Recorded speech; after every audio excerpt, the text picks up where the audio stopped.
So now I'm going to show you how to use the upload feature in Google Documents, which is right here. And basically what this means is you can upload documents you've created in other programs that are maybe on your computer. So first off, the type of documents you can upload.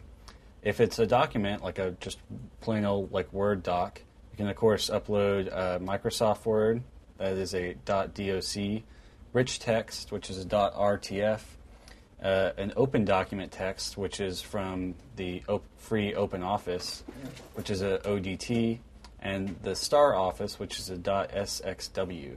And you can also upload HTML files and plain text, which are a .txt. For presentations, you can upload Microsoft PowerPoint, which is a .ppt or a .pps.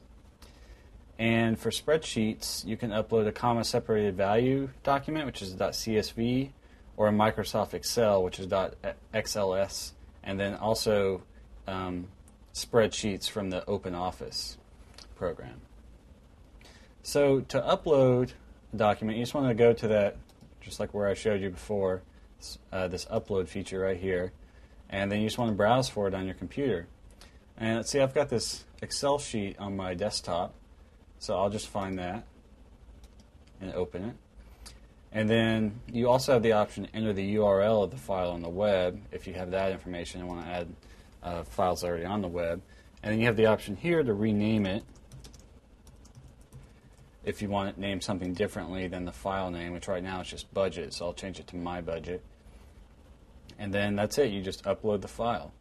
And before I upload it, I just want to show you that you can also email your documents directly to Google Docs. And the way you do that is right here you'll see an email address. So what you want to do is add this email address to your address book in your email program, and then when you want to email a document to Google Docs, you'll just email it to this address, attach it to it, and then send it to the address. So, but if you just want to upload from your computer, like we've been doing, I'll just upload file. And there it is. It came right in. And this is what one of the really cool things about Google Docs is that you can see Microsoft Office files and OpenOffice files and just use them in your Google Docs. You'll be able to edit them and create Google documents and then export them as Microsoft Office files too. And I'll show you how to do that later. But that's how you get your old documents into your Google Docs and then online so you can edit them from any computer. So I'll talk more about Google Documents in detail in the following clips.